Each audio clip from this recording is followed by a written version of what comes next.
Avez-vous déjà pensé qu'un simple geste, aperçu sur une vieille photographie, pourrait changer le destin de deux familles pendant plus de 20 ans? En 1947, dans un petit village du Val-de-Loire, un garçon de ferme de 17 ans et une jeune femme de 18 ans posent pour un portrait banal. Mais ce jour-là, un détail presque invisible déclenche un scandale qui va briser des vies, séparer des cœurs et laisser une trace que personne n'aurait pu imaginer. Car des décennies plus tard, un héritier retrouve cette même photo dans une cuisine transformée en bureau, et ce qu'il découvre bouleverse toute l'histoire de la région. Aujourd'hui, je vais vous raconter cette histoire dramatisée, inspirée de réalités sociales de l'époque, une histoire où un simple contact de 3 secondes finit par résonner pendant près d'un siècle. Avant de commencer, abonnez-vous à la chaîne, laissez un like et dites-moi de quelle ville vous nous regardez. Votre soutien est essentiel pour que nous puissions continuer à partager des récits dramatisés qui explorent notre passé, nos émotions et les leçons humaines que ces histoires portent encore aujourd'hui. Cette photographie en noir et blanc, aux bords jaunis par le temps, cache un secret que deux familles ont porté pendant plus de 20 ans. Une main qui tient une autre main. Un geste si simple qu'il a failli détruire 2 vies et chasser une famille entière de la terre qu'elle cultivait depuis 3 générations. Regardez bien cette image prise en 1947, dans une petite commune du Val-de-Loire. Au centre, un jeune homme de 17 ans en vêtements de paysan, chemise de coton retroussée, bretelles tenant un pantalon usé, bottes couvertes de terre. À ses côtés, une jeune femme de 18 ans en robe de lin clair, les cheveux tirés en chignon simple, un collier discret au cou. Le contraste entre le lin fin de sa robe et le coton rêche de sa chemise raconte déjà tout un monde. Mais ce qui rend cette photographie dangereuse, ce qui a déclenché un scandale dans toute la région, c'est ce détail presque invisible, caché dans l'ombre de leur corps, leurs doigts entrelacés. Si vous restez jusqu'à la fin, vous découvrirez pourquoi cette jeune femme sourit sur la photo, alors qu'elle sait qu'en quelques heures, sa vie ne sera plus jamais la même. Les archives municipales de Tours conservent encore aujourd'hui les registres de métaillage qui documentent l'histoire de ces deux familles. Celle du jeune homme, les Arnaud, cultivait les terres d'une propriété seigneuriale depuis les années 1870. Celle de la jeune femme, les Beaumont, possédait ces terres et une usine textile à Tours. Dans la France rurale de l'après-guerre, les noms de famille portaient le poids de 3 siècles d'histoire. Arnaud signifiait ceux qui creusent la terre. De Beaumont, ceux qui fixent le prix du blé et des tissus. Mais dans le regard de la jeune femme sur cette photo, on devine quelque chose d'étrange. Ce n'est pas le sourire insouciant d'une fille de propriétaire posant pour un portrait de famille. C'est le sourire de quelqu'un qui sait qu'elle vient de franchir une ligne invisible et que les conséquences vont être terribles. Depuis l'enfance, Claire de Beaumont et Julien Arnaud se croisaient dans les mêmes espaces, mais dans des rôles complètement différents. Elle descendait parfois à la ferme avec un livre sous le bras, accompagnant sa mère pour voir les poules. Lui apparaissait en sueur, portant un seau d'eau, une botte de foin, un sac de farine.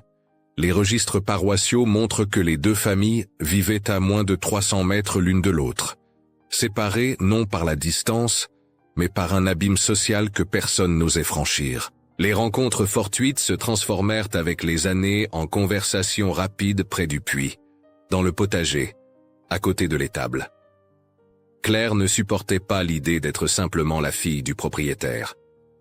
Elle observait Julien parler du temps, de la terre, de comment la guerre avait emporté des garçons du village qui n'étaient jamais revenus. Les documents de mobilisation conservés aux archives départementales confirment que plus de 40% des jeunes hommes de la commune ne sont pas rentrés du front. Claire comprenait que le monde réel était bien plus dans les mains calleuses de Julien que dans les salons de thé de sa maison. Julien, lui, restait partagé entre l'admiration et la lucidité. Il savait qu'il n'y avait pas de place pour lui à la table de l'étage supérieur. Ce jour de juillet 1947, la commune organise la première fête des moissons depuis la fin de la guerre. Le système de rationnement venait tout juste de prendre fin, et les familles rurales célébraient enfin une récolte complète sans réquisition. Il y a de la musique d'accordéon, du vin servi dans des cruches en terre cuite, des tables improvisées dans la cour des Beaumont, qui tiennent à montrer leur générosité envers les travailleurs. Un photographe ambulant monte un fond neutre près de l'entrée principale et propose des portraits pour 5 francs la pose. Les statistiques de l'époque montrent que ces photographes itinérants constituaient le seul moyen pour les familles paysannes de conserver une trace visuelle de leur existence. Les familles paysannes se font photographier en groupe avec un mélange de honte et de fierté. Quand presque tous sont posés, Claire descend les escaliers avec cette robe de lin que son père a fait venir de Tours. Le tissu fin, la coupe simple, tout est symbole de statut. Elle voit Julien en train d'aider à déplacer un tonneau et, dans un élan qui porte des années de silence, demande au photographe de les enregistrer ensemble, comme remerciement pour le travail de Julien sur la propriété. Son père, Henri de Beaumont, distrait en pleine conversation avec le maire, fait un signe de loin sans vraiment comprendre. Louis Arnaud, le père de Julien, intimidé, tente de refuser, mais le photographe rit et dit que ce n'est qu'un portrait de gens de la même maison. La brèche est ouverte. Au moment où le photographe ajuste son trépied, Claire s'approche de Julien et murmure une phrase qui va changer leur vie. « Si ce n'est pas maintenant, ce ne sera jamais. » Ne comprend pas complètement, mais sans le poids de ses mots. Quand le photographe compte 1, 2, 3, elle tend la main. Julien hésite une demi-seconde. Il sait que ce geste est interdit, mais il la prend. C'est un geste minuscule, mais historiquement immense dans ce microcosme. Un fils de métayer tenant la main de la fille du patron, sous les yeux de tout le village, même si personne ne veut l'admettre. Le déclic fige cet acte de transgression. Le lendemain matin, les épreuves des photographies sont accrochées dans la vitrine de la petite épicerie du village. Les enfants s'amusent à essayer de se reconnaître. Les adultes rient de leur propre pose. Jusqu'à ce que quelqu'un remarque un détail qui va mettre le feu aux poudres. Regardez, le fils Arnaud qui tient la main de mademoiselle de Beaumont. La phrase court comme un incendie dans de la paille sèche. En quelques heures, la nouvelle arrive à la grande maison. Henri de Beaumont fait appeler le photographe, achète la copie originale pour 3 fois son prix, exige que la photo soit retirée de la vitrine. Il n'a besoin ni de documents, ni de lettres. L'image, à elle seule, constitue le scandale. Dans le salon, devant la cheminée éteinte, il confronte sa fille avec une rage froide qui fait trembler les murs. « Vous vous rendez compte de ce que cela fait à notre nom? Après tout ce que nous avons traversé pendant la guerre, vous voulez qu'on dise que la fille de Beaumont se promène main dans la main avec un métayer ?» Claire tente d'argumenter. Julien est honnête, travailleur. Il a toujours été là. La guerre a montré que les titres ne valent pas tant que ça. Son père ne veut pas de conversation. Il interdit tout contact entre eux. Il prévient que s'il les voit encore ensemble, il expulsera la famille Arnaud de la propriété sans droit à la récolte ni à indemnisation. Les contrats de métayage de l'époque, conservés au cadastre municipal, montrent que les propriétaires possédaient ce pouvoir absolu. Une simple accusation de manquement suffisait à chasser une famille qui vivait sur ces terres depuis des générations. Louis Arnaud reçoit le message comme une sentence de mort. Il ne crie pas contre son fils, mais ses mots sont durs comme la pierre. « Tu peux aimer qui tu veux, mais nous mangeons de cette terre. Et cette terre ne nous appartient pas. » Julien sent l'humiliation entrer comme une écharde de bois sous la peau. Il ne déteste pas son père. Il déteste le système qui place la faim d'un côté et l'amour de l'autre, comme s'ils étaient des choix équivalents.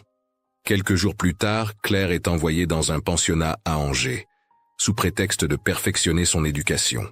Les registres de 3 internats catholiques de la ville, le Bon Pasteur, le Sacré-Cœur et Notre-Dame, montrent que cette pratique était courante dans les familles bourgeoises pour discipliner les filles rebelles. La vraie fonction est de l'éloigner de la ferme et de briser sa volonté. Avant de partir, elle réussit une dernière rencontre avec Julien au bord du champ, loin de la vue de la maison. Ils n'ont pas de lettres secrètes, pas de plan fantaisiste de fuite vers Paris. Le dialogue est sec, parce que la réalité est sèche. « Je reviendrai », promet-elle. « J'attendrai », dit-il. Tous les deux savent que cette promesse est aussi fragile que le lin qu'elle porte. Mais dans ce moment, Sous le ciel de juillet qui commence à s'assombrir, ils décident de croire en quelque chose que le monde leur refuse. La possibilité que l'amour puisse exister au-delà des barrières de classe. Ce qu'ils ne savent pas encore, c'est que cette photographie va survivre 26 ans dans l'ombre, attendant le moment où elle pourra enfin raconter sa véritable histoire. Les années qui suivent cette photographie sont marquées par un silence pesant, plus destructeur que n'importe quelle confrontation violente. Dans le pensionnat d'Angers, où Claire passe les 2 années suivantes, les lettres qu'elle envoie à son père reviennent sans réponse. Les registres de l'internat Notre-Dame la mentionnent comme pensionnaire interne de septembre 1947 à juin 1949, avec une note administrative qui précise « Discipline stricte recommandée par la famille ». Elle comprend le message. « Tu n'existes pas pour nous tant que tu n'as pas appris à te comporter comme il faut ». Claire partage sa chambre avec d'autres jeunes filles venues de familles bourgeoises de la région. Certaines sont là pour les mêmes raisons qu'elle.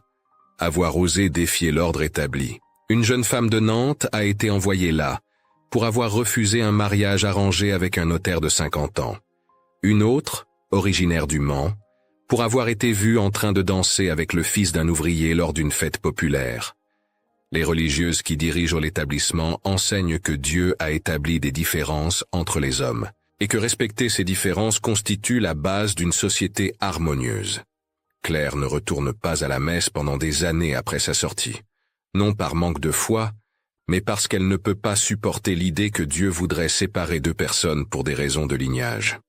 À la ferme, le silence est encore plus lourd.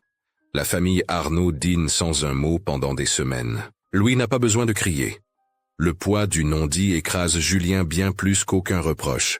Sa mère Marie, qui n'a jamais dit un mot pendant toute cette histoire, pose simplement les assiettes sur la table, avec des gestes mécaniques. Les documents de la coopérative agricole locale montrent que l'automne 1947 et le printemps 1948 apportent 2 récoltes catastrophiques consécutives. Le gel tardif de mars, suivi par une sécheresse en juillet, détruit une grande partie de la production de blé dans toute la région du Loir. Les Arnaud doivent emprunter à la coopérative pour acheter les semences de l'année suivante. C'est une spirale bien connue dans le monde rural. Une mauvaise récolte entraîne une dette, qui rend la famille vulnérable à n'importe quelle décision du propriétaire. Henri de Beaumont, qui n'a jamais pardonné l'affront de la photographie, utilise cette dette comme prétexte légal. En septembre 1949, il notifie aux Arnaud que leur contrat de métayage ne sera pas renouvelé. Motif officiel, incapacité à honorer les obligations financières. Le cadastre municipal de Tours conserve la trace de cette rupture de contrat. La famille qui cultive ses terres depuis les années 1870 doit partir en moins de 3 mois. Julien a maintenant 19 ans. Il regarde son père rassembler leurs maigres possessions dans une charrette empruntée.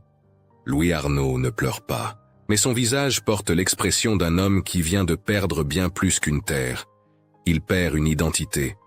Pendant les dernières années de sa vie, bien des années plus tard, il confiera à voix basse à son fils « J'avais peur, pas de la pauvreté, mais de vous voir mourir de faim à cause d'un amour impossible. » La famille part s'installer dans une autre commune, à 30 km de là, où Louis trouve du travail comme ouvrier agricole journalier. Ce n'est plus le métayage. Avec son illusion de partenariat, c'est le salariat pur payé à la journée, sans terre ni maison stable. Julien travaille à ses côtés dans les champs des autres, mais quelque chose en lui refuse de capituler. Chaque soir, il met de côté quelques francs. Chaque dimanche, il se rend à la bibliothèque municipale de la ville voisine et lit des manuels d'agronomie, des guides de gestion agricole, des articles sur les nouvelles méthodes de culture. Les registres de cette bibliothèque montrent qu'un certain Julien Arnaud emprunte régulièrement des ouvrages techniques entre 1950 et 1953. Le bibliothécaire note dans son registre « Jeune homme sérieux, toujours ponctuel dans les retours ». En 1951, Julien prend une décision qui surprend toute sa famille. Il quitte la campagne pour aller travailler comme ouvrier dans une usine de tracteurs à Tours. Le travail est mécanique, répétitif, éloigné de la terre qu'il aime.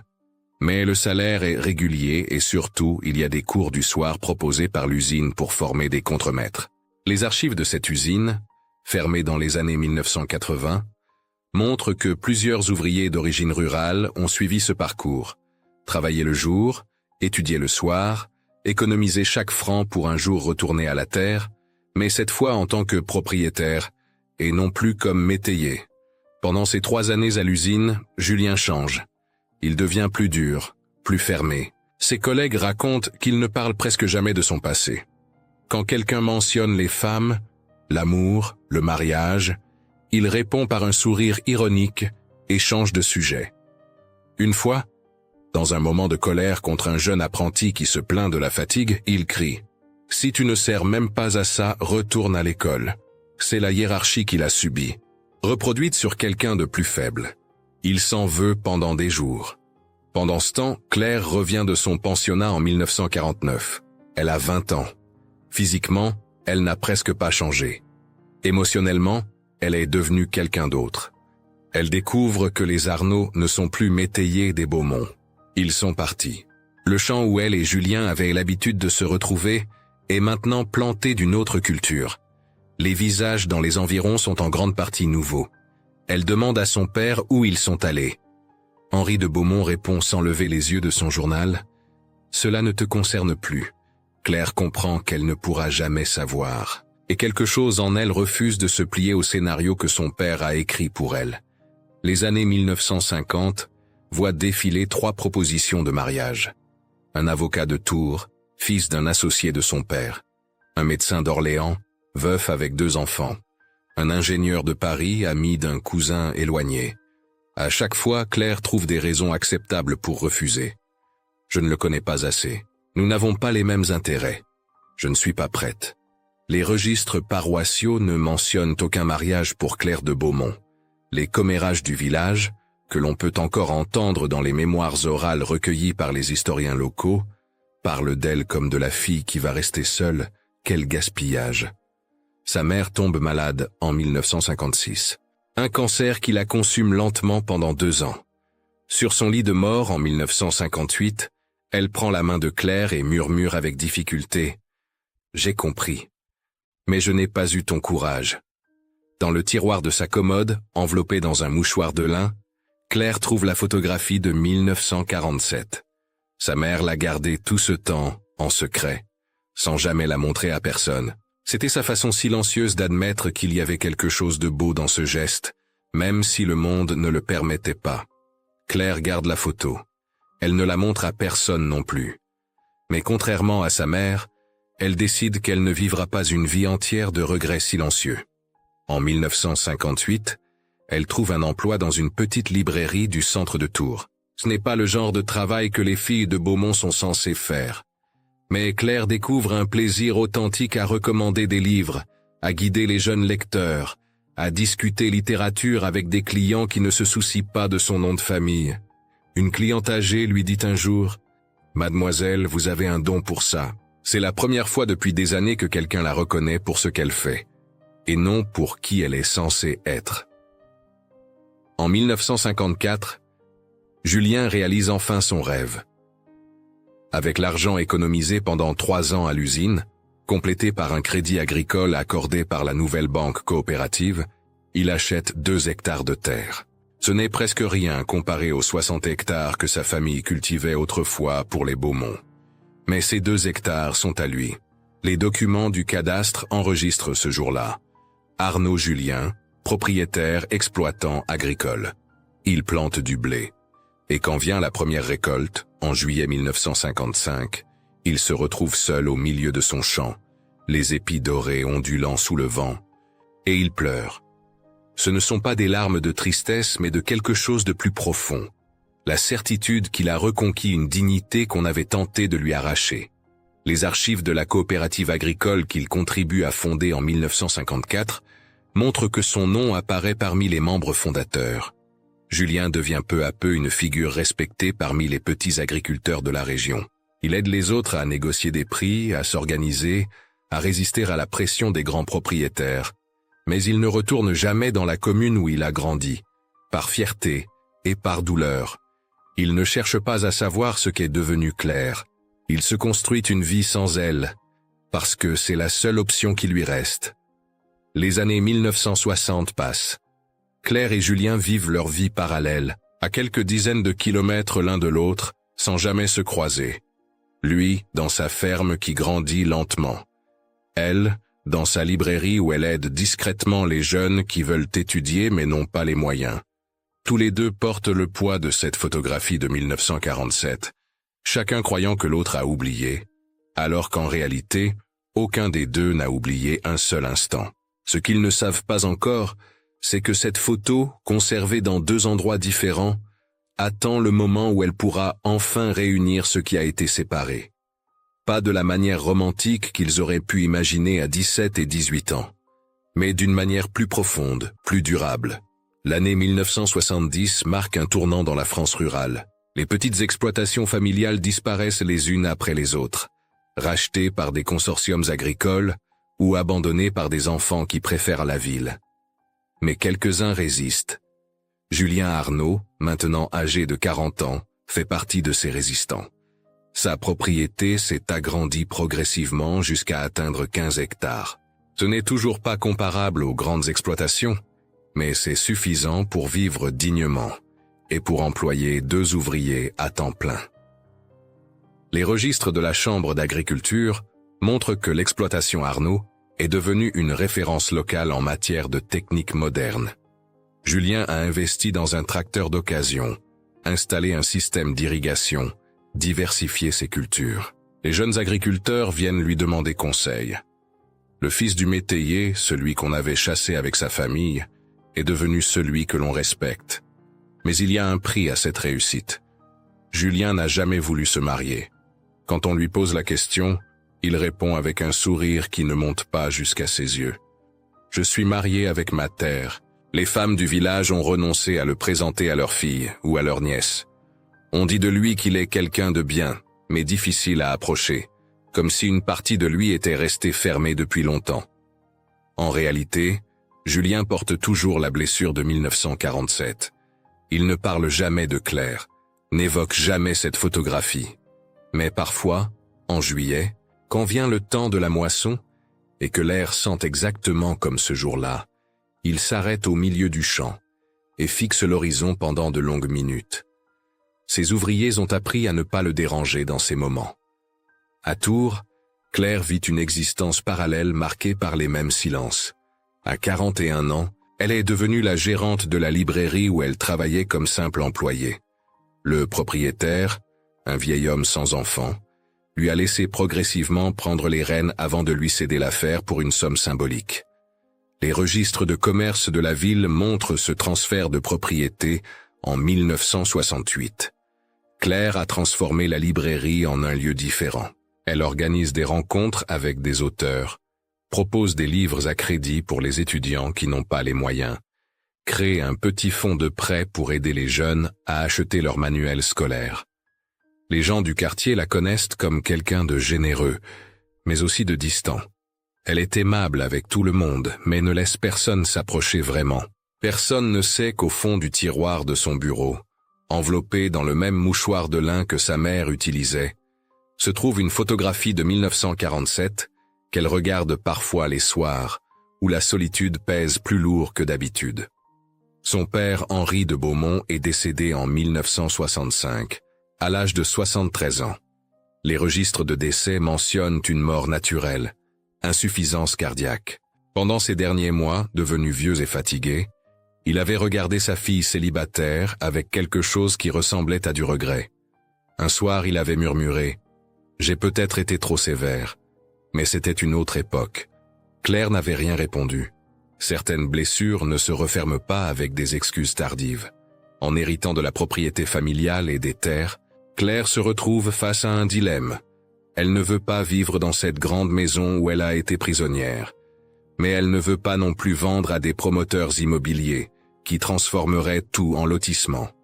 Elle décide de louer les terres à des agriculteurs locaux, en passant par une agence immobilière rurale qui gère tout à distance.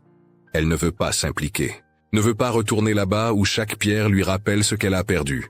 Pendant ce temps, la coopérative agricole que Julien a contribué à créer prospère. Dans les années 1960, elle négocie des contrats favorables pour l'achat collectif de semences et de matériel. Les petits exploitants peuvent enfin rivaliser avec les grandes propriétés. C'est une petite révolution silencieuse qui transforme les rapports de force dans le monde rural. Mais Julien commence à sentir le poids des années et du travail. En 1969, à 39 ans, il fait une chute dans l'étable. Rien de grave, mais suffisant pour lui rappeler qu'il ne peut pas continuer seul indéfiniment. Son père Louis, maintenant âgé de 68 ans, vit avec lui dans la ferme. Marie, sa mère, est décédée en 1962. Louis passe ses journées assis sur un banc devant la maison, regardant le paysage. Un jour de printemps 1970, Louis appelle son fils et lui dit quelque chose qu'il n'avait jamais osé dire. « J'ai eu tort. En 1947, j'aurais dû me battre. Pas pour que vous restiez ensemble parce que c'était impossible, mais pour que vous n'ayez pas à porter la honte. La honte aurait dû être pour eux, pas pour nous. » Julien s'assoit à côté de son père sans rien dire pendant un long moment. Puis il répond simplement « Papa, nous avons survécu. C'est déjà beaucoup. » Louis meurt quelques mois plus tard, en novembre 1970. Paisiblement dans son sommeil, les registres de décès mentionnent mort naturelle, vieillesse. Julien l'enterre dans le petit cimetière de la commune où ils habitent maintenant, pas dans celui de leur village d'origine. C'est un choix conscient, ne pas retourner là où ils ont été humiliés. Parmi les affaires de son père, Julien trouve une petite boîte en fer. À l'intérieur, soigneusement pliée, se trouve une copie de la photographie de 1947. Il ignorait que son père l'avait gardée. Au dos, de l'écriture de Louis. Pour que mon petit-fils sache un jour que son grand-père a eu raison d'aimer, même si le monde ne l'a pas permis. Julien réalise que son père a toujours su, toujours compris. La dureté de ses paroles en 1947 n'était pas du mépris mais de la peur de voir sa famille mourir de faim. Dans la France rurale de l'époque, ce n'était pas une peur abstraite, c'était une possibilité réelle. Cette découverte change quelque chose en Julien. Il décide qu'il est temps d'arrêter de fuir. Pas pour retrouver Claire, parce qu'il sait que 23 ans, c'est trop long. Mais pour arrêter de porter la honte. Il commence à parler de cette histoire à quelques amis proches. Il raconte la photographie, l'expulsion, la lutte pour survivre. Il ne présente pas cela comme une tragédie romantique, mais comme une injustice sociale qu'il a fallu dépasser. Les gens écoutent avec respect. Certains disent « Mon grand-père racontait des histoires similaires. Le système de métaillage était cruel. » D'autres ajoutent « Les choses changent. Ma fille a épousé un ouvrier et personne ne dit plus rien aujourd'hui. » Julien sent qu'il fait partie de quelque chose de plus grand qu'une histoire personnelle. Il fait partie d'une génération qui a combattu pour que les différences de classe ne soient plus des barrières infranchissables. En 1972, la santé de Julien commence à décliner. Des douleurs à la poitrine que les médecins diagnostiquent comme une angine de poitrine. Les documents médicaux conservés à l'hôpital régional montrent plusieurs hospitalisations entre 1972 et 1973. Julien sait qu'il ne vivra probablement pas très vieux. Le travail dur depuis l'enfance, le stress des années de combat, tout cela laisse des traces. Il prend une décision importante. Il fait de son neveu Pierre, le fils de son frère cadet, son héritier principal. Pierre a 37 ans. Il est intelligent, engagé, et il comprend que la terre n'est pas simplement un bien à exploiter, mais une responsabilité sociale. Julien lui transmet non seulement sa propriété, mais aussi son histoire. Il lui donne la photographie de 1947 et lui dit « Garde-la. Un jour, elle servira à quelque chose. » Pierre ne comprend pas vraiment, mais il promet de la conserver. Il la place dans un petit cadre et l'accroche dans sa cuisine, comme un témoignage de l'histoire familiale. En mars 1973, Julien fait une crise cardiaque sévère. Il est transporté à l'hôpital de Tours. Les médecins font ce qu'ils peuvent, mais son cœur est trop fatigué. Il reste conscient pendant quelques jours, puis sombre dans un semi-coma. Pierre reste à son chevet. Dans un moment de lucidité, Julien murmure quelque chose que Pierre note soigneusement. « Si elle demande un jour, dis-lui que je n'ai jamais regretté. Même pas un instant. » Pierre ne sait pas de qui il parle, mais il promet de se souvenir. Julien Arnaud meurt le 28 mars 1973, à l'âge de 43 ans. Les causes officielles sont infarctus du myocarde, complications cardiaques.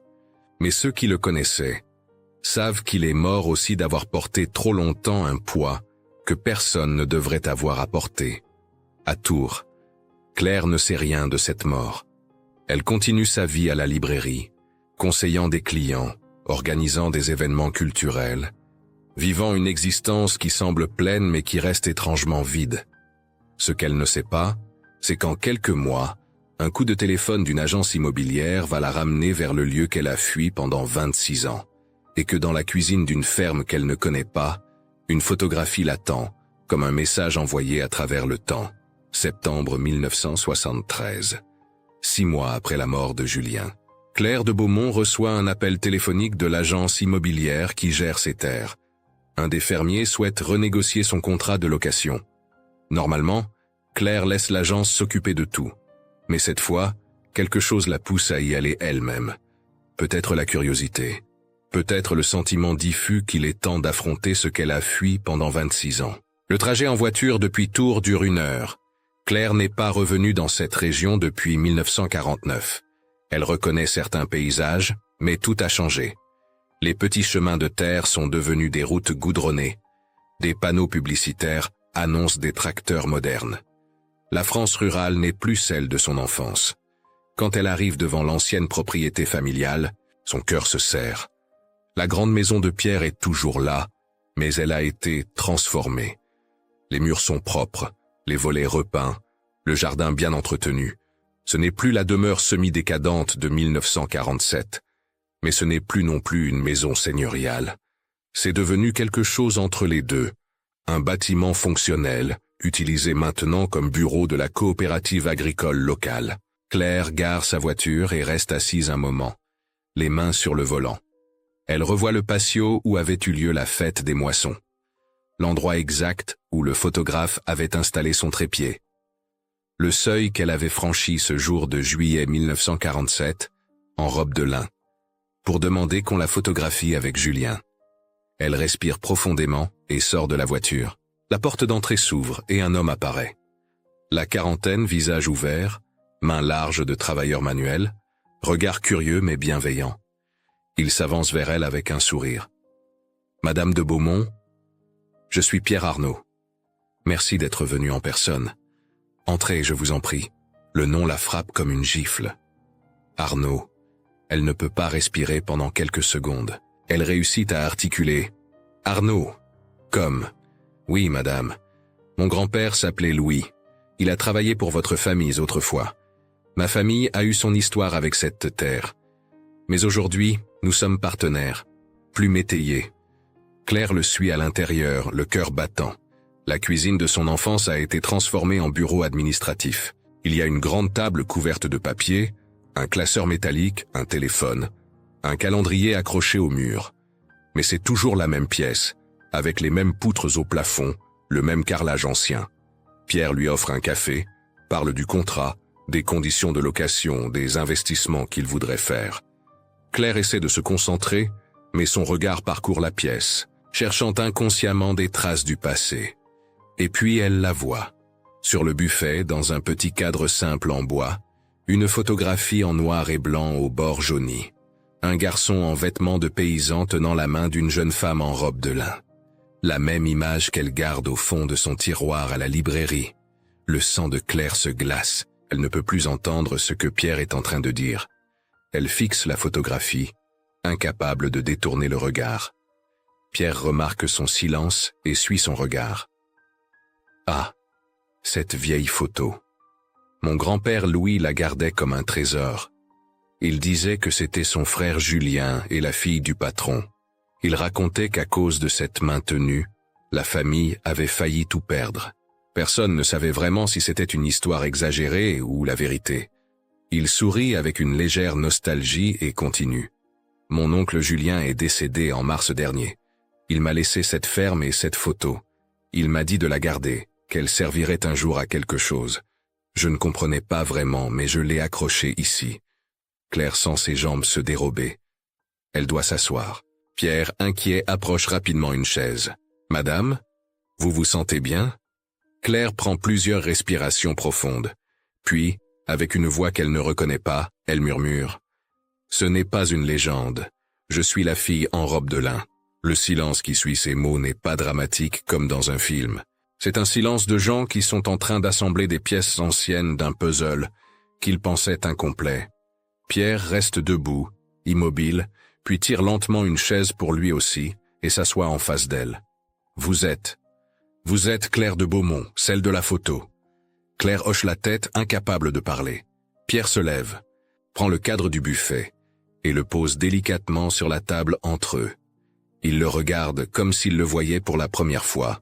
Mon père me racontait que Julien avait dû quitter ses terres en 1949, qu'il avait travaillé dans une usine pendant 3 ans, qu'il était revenu à la terre, mais qu'il n'avait plus jamais voulu remettre les pieds dans les champs des Beaumont.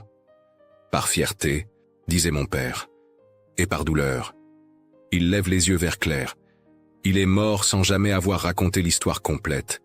Dans ses derniers moments à l'hôpital, il a murmuré quelque chose. J'ai noté ses paroles exactes parce que je sentais qu'elles étaient importantes.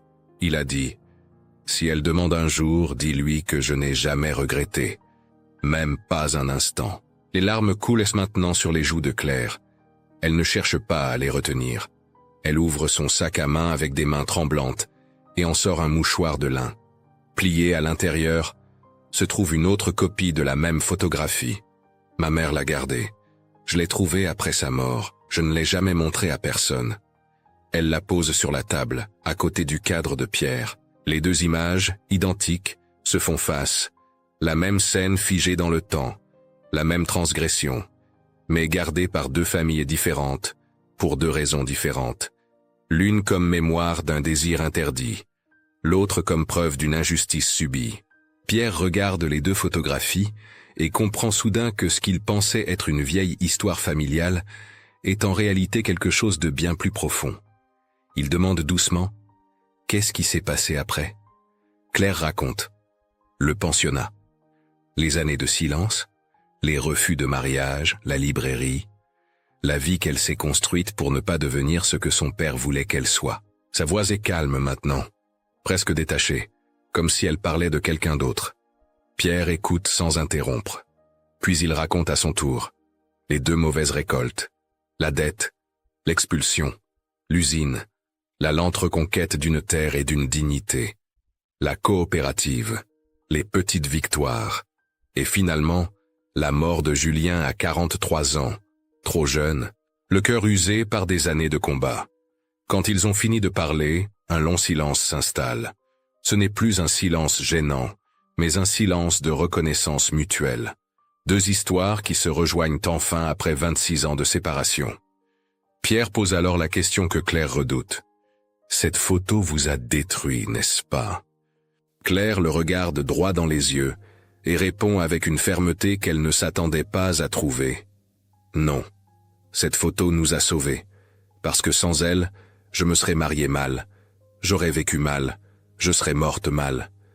J'aurais été exactement ce que mon père voulait que je sois, une pièce dans un jeu social. Cette photo m'a donné le courage de refuser ce destin.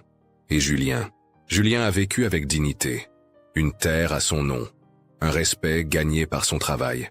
C'est plus que mon père ne lui aurait jamais donné. » Pierre hoche la tête lentement. Puis il dit quelque chose qui surprend Claire. « Vous savez, nous louons vos terres depuis 1971. L'agence nous a proposé le contrat quand mon oncle cherchait à agrandir son exploitation. Il n'a jamais su que c'étaient les terres des Beaumont. S'il l'avait su. » Il s'arrête, ne sachant pas comment finir la phrase. Claire termine pour lui. Il aurait refusé. Par fierté, par douleur, exactement. Un autre silence. Puis Claire prend une décision. C'est une décision qu'elle n'avait pas prévue en venant ici. Une décision qui monte de quelque part au plus profond d'elle-même. Un endroit où se trouve encore la jeune femme de 18 ans qui avait eu le courage de tendre la main. « Pierre, j'ai 44 ans. Je n'ai pas d'enfant, pas d'héritier.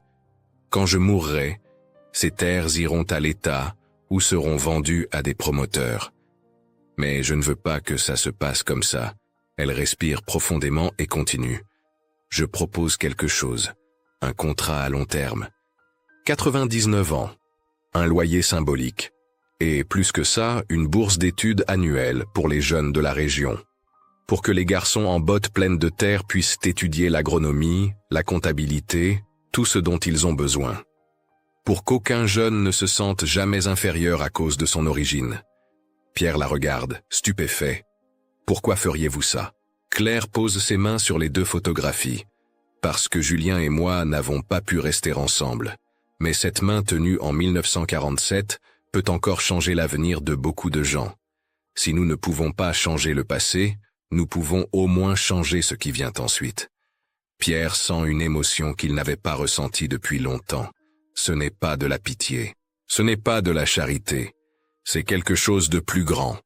La reconnaissance que deux classes qui se sont affrontées pendant des siècles peuvent enfin négocier d'égal à égal. Comment voulez-vous appeler cette bourse? Le fonds Julien est clair.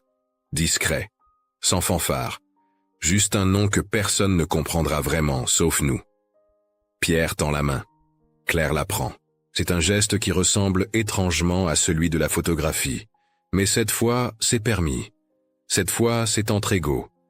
Au moment où leurs mains se serrent, Claire sent quelque chose se dénouer en elle. Ce n'est pas un soulagement total.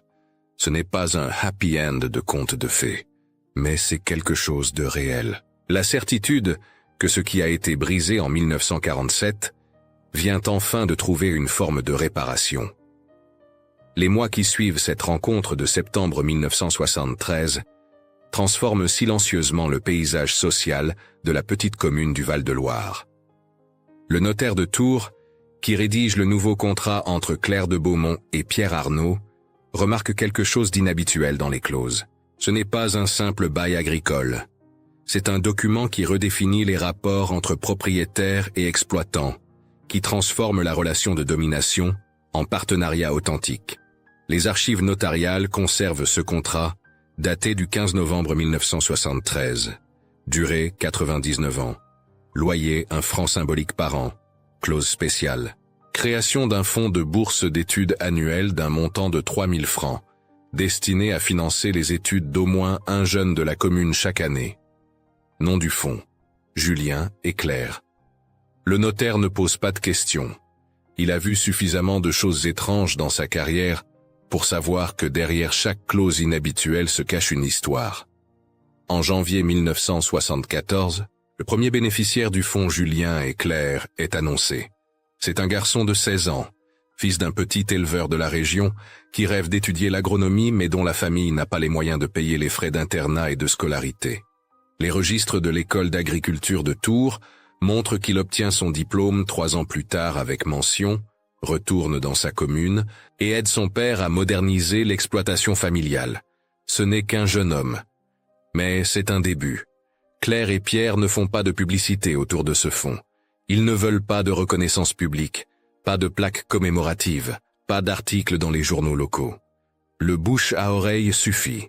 Les familles commencent à savoir qu'il existe une possibilité d'aide pour les études, proposée discrètement par la propriétaire des terres et le président de la coopérative agricole. Chaque année, une petite cérémonie a lieu dans la cuisine transformée en bureau, celle-là même où Claire et Pierre se sont rencontrés. Les deux photographies sont toujours sur le buffet, maintenant encadrées ensemble, dans un double cadre que Pierre a fait fabriquer. Le jeune lauréat ou la jeune lauréate est invité à venir recevoir son attestation de bourse. Claire et Pierre ne racontent jamais l'histoire complète. Ils disent simplement « Ce fonds honore la mémoire de deux personnes qui croyaient que l'origine sociale ne devrait jamais être un obstacle à l'éducation. » Les jeunes hochent la tête poliment, ne comprenant pas vraiment la profondeur de ces mots. Mais des années plus tard, certains reviennent et demandent « Qui étaient vraiment Julien et Claire ?» Pierre sourit alors et répond « Des gens ordinaires qui ont eu le courage de défier un monde injuste. » En 1978, 5 ans après la création du fonds, Claire reçoit une lettre d'une jeune femme de 22 ans qu'elle ne connaît pas. La lettre dit ceci. « Madame, je suis la petite fille d'un voisin de votre famille. Ma grand-mère m'a raconté une histoire qu'elle tenait de sa propre grand-mère. En 1947, lors d'une fête des moissons, une jeune femme en robe de lin avait osé tenir la main d'un garçon de ferme devant tout le village. Ma grand-mère disait que c'était le geste le plus courageux qu'elle avait jamais vu. Elle a ajouté que grâce à ce geste, elle avait eu le courage, 15 ans plus tard, de se marier avec un homme que sa famille trouvait trop pauvre. Ils ont été heureux ensemble pendant 30 ans, jusqu'à ce que mon grand-père décède l'année dernière. Je voulais que vous sachiez que votre courage a eu des répercussions que vous n'imaginiez probablement pas. Claire lit cette lettre 3 fois, puis la range dans le tiroir où elle garde la photographie. Elle n'y répond pas. Certaines choses n'ont pas besoin de réponse. La même année, Pierre Arnaud découvre quelque chose d'inattendu en classant de vieux papiers de son oncle Julien. C'est un carnet où Julien notait ses pensées pendant ses années à l'usine de Tours, entre 1951 et 1954. La plupart des pages parlent de techniques agricoles, de calculs de rendement, de projets pour le futur. Mais une page, datée du 14 juillet 1952, dit simplement « Aujourd'hui, 5 ans exactement après la photo. Je me demande si elle se souvient. Je me demande si elle a réussi à construire quelque chose de sa vie. J'espère qu'elle est heureuse, même si ce ne peut pas être avec moi. Le monde nous a séparés, mais il ne peut pas effacer ce moment où nous avons été égaux pendant 3 secondes. » Pierre montre cette page à Claire lors d'une de leurs réunions annuelles pour sélectionner le nouveau boursier. Elle la lit en silence, les larmes coulant doucement sur ses joues. Puis elle dit quelque chose qu'elle n'avait jamais dit à voix haute. Je me suis souvenu. Chaque 14 juillet. Chaque année. Et je me suis demandé la même chose. Les années 1980 voient le nombre de boursiers augmenter progressivement. Le fonds initial a été complété par des dons anonymes de Claire et par une partie des bénéfices de la coopérative que Pierre dirige maintenant. Les registres montrent que 17 jeunes ont bénéficié de cette aide entre 1974 et 1985. Certains deviennent agriculteurs, d'autres comptables, instituteurs, infirmiers. Tous gardent un lien avec la région. Tous contribuaient à leur manière à transformer ce petit coin de France rurale. Un jour de 1983, une journaliste du journal régional entend parler du fonds Julien et Claire. Elle veut faire un article, interviewer les fondateurs, raconter cette belle histoire de philanthropie rurale. Pierre refuse poliment mais fermement. Certaines histoires doivent rester dans l'intimité de ceux qui les ont vécues. La journaliste insiste, mais les gens devraient savoir. C'est un exemple magnifique de solidarité. Pierre répond simplement, les gens qui en ont besoin savent. C'est suffisant. En 1988, Claire de Beaumont tombe malade. Un cancer diagnostiqué trop tard. Les médecins lui donnent quelques mois. Elle a 59 ans. Elle passe ses dernières semaines à mettre de l'ordre dans ses affaires. La librairie est léguée à son employée la plus ancienne. Les terres restent sous contrat avec Pierre. Le fonds de bourse est doté d'un capital suffisant pour continuer pendant au moins 50 ans après sa mort. Un après-midi d'octobre, Pierre lui rend visite à l'hôpital. Elle est faible, mais lucide. Il parle de choses simples. La météo, la prochaine récolte, le jeune boursier de cette année qui vient de réussir son examen d'entrée en école vétérinaire. Puis Claire demande « Pierre, est-ce que vous pensez que nous avons réussi? Est-ce que Julien serait fier de ce que nous avons fait ?» Pierre réfléchit longuement avant de répondre. Mon oncle m'a dit une fois que la vraie victoire n'est pas de vaincre ceux qui nous ont fait du mal, mais de créer un monde où ce genre de mal devient impossible. Je crois que oui, il serait fier. Et je crois que vous devriez être fier aussi. Claire sourit faiblement. Je ne regrette rien, même pas les années de solitude, parce que cette solitude m'a permis de devenir quelqu'un que je respecte. Claire de Beaumont décède le 3 novembre 1988. Les registres d'état civil mentionnent « célibataire, sans descendance directe ». Mais dans la petite commune du Val-de-Loire, les gens qui connaissent son histoire savent que ce n'est pas tout à fait exact. Elle laisse derrière elle un héritage bien plus important que des enfants biologiques. Elle a contribué à changer la trajectoire de dizaines de jeunes vies. Conformément à ses dernières volontés, elle est enterrée dans le petit cimetière de la commune, pas loin de l'ancienne propriété familiale. Sur sa tombe, Une inscription simple. Claire de Beaumont, 1929-1988. Elle a osé. Le jour de l'enterrement, un homme âgé que personne ne connaît s'approche de Pierre. Il se présente comme un ancien collègue de Julien à l'usine de Tours dans les années 1950. Il dit « Je voulais vous dire quelque chose. Votre oncle parlait très peu. Mais une fois, un 14 juillet, après quelques verres, il m'a confié « J'ai aimé une fois dans ma vie. Ça n'a duré que quelques secondes, mais ça a suffi pour toute une existence. Je ne savais pas de quoi il parlait à l'époque. Maintenant je comprends. Le fonds Julien et Claire continue après la mort de Claire. Pierre Arnaud le gère jusqu'à sa propre retraite en 1998, puis le transmet à son fils. Les archives de la coopérative agricole montrent qu'entre 1974 et 2023, 92 jeunes ont bénéficié de cette bourse. 92 vies changées. 92 preuves qu'un geste de 3 secondes en 1947 a eu des répercussions pendant plus de 75 ans. Aujourd'hui, dans la cuisine qui sert toujours de bureau à la coopérative, le double cadre contenant les 2 photographies de 1947 est toujours accroché au mur. Les jeunes générations qui passent par là voient cette image en noir et blanc d'un garçon et d'une fille tenant leurs mains et ne comprennent pas vraiment pourquoi elle est là. Certains demandent. On leur raconte alors une version simplifiée de l'histoire. Une histoire d'amour impossible. Une histoire de courage. Une histoire de 2 personnes qui n'ont pas pu vivre ensemble, mais qui ont transformé leur séparation en quelque chose qui a aidé d'autres à ne pas vivre les mêmes injustices. La photographie elle-même reste là où elle a toujours été, dans un lieu privé, personnel, loin des musées et des expositions publiques. Ce n'est pas un objet historique à exposer. C'est un témoin vivant qui continue à accomplir sa mission. Parfois, lors des cérémonies de remise de bourse, le président actuel de la coopérative, petit-fils de Pierre, montre la photo aux nouveaux lauréats et leur dit « Ces 2 personnes n'ont pas pu changer leur époque, mais elles ont changé la suivante. Maintenant, à vous de faire pareil. » Et c'est ainsi que l'histoire continue. Pas comme une légende romantique, pas comme un monument figé dans le passé, mais comme une force vivante qui se transmet de génération en génération, prouvant qu'un seul acte de courage, même s'il ne dure que 3 secondes, peut résonner pendant près d'un siècle. Dans cette petite commune du Val-de-Loire, les enfants jouent maintenant dans les champs sans savoir qui était Julien Arnaud ni Claire de Beaumont. Ils ne connaissent pas l'histoire de la main tendue, de la photographie scandaleuse, de la séparation forcée. Mais ils vivent dans un monde légèrement différent, légèrement plus juste, grâce à 2 personnes qui ont refusé de laisser leur souffrance devenir stérile. Et quelque part, dans le tiroir d'une famille que personne ne connaît, se trouve peut-être le carnet de Julien avec cette phrase du 14 juillet 1952. Et dans une autre maison, peut-être, la lettre de cette jeune femme qui a remercié Claire pour son courage. Ce sont des traces minuscules, des preuves fragiles, mais elles existent.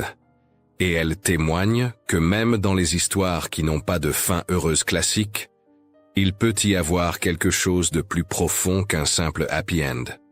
Il peut y avoir de la dignité, de la transformation, et un héritage qui change silencieusement le monde. La photographie de 1947 n'est pas devenue célèbre. Elle n'a pas fait la couverture des magazines. Elle n'est pas dans un musée. Elle est exactement là où elle doit être, dans un endroit où elle continue à faire son travail, celui de rappeler aux vivants que chaque geste de courage compte, et que l'amour, même interdit, même impossible, peut trouver des chemins inattendus pour laisser sa marque sur le monde. Dans cette histoire fictionnelle, nous découvrons que le courage ne se mesure pas à la durée d'un geste, mais à la profondeur de ce qu'il transforme. Parfois, ce que 2 personnes ne peuvent pas changer dans leur époque, finit par changer silencieusement la génération suivante. Et peut-être que la vraie justice vient justement de ces traces minuscules que nous laissons derrière nous. Qu'est-ce que cette histoire vous a rappelé sur les barrières sociales que nous portons encore sans le savoir? Comment auriez-vous réagi à la place de Claire ou à celle de Julien? Selon vous, qu'est-ce qui demande le plus de force? Tenir une main ou accepter de la laisser partir pour créer un monde meilleur? Si vous êtes arrivé jusqu'ici, écrivez le mot « héritage » dans les commentaires. J'aimerais savoir qui est resté jusqu'à la fin. Dites-moi aussi de quelle ville vous regardez cette vidéo. Et si vous le souhaitez, partagez une histoire ancienne de votre famille, un souvenir de vos grands-parents ou arrière-grands-parents qui pourrait inspirer une prochaine narration. Merci de contribuer à faire vivre ces récits qui nous relient à notre humanité. N'oubliez pas de vous abonner à la chaîne, d'aimer la vidéo, d'activer la cloche et de partager autour de vous. Et si vous voulez poursuivre ce voyage, cliquez sur les vidéos proposées à la fin. D'autres histoires vous attendent.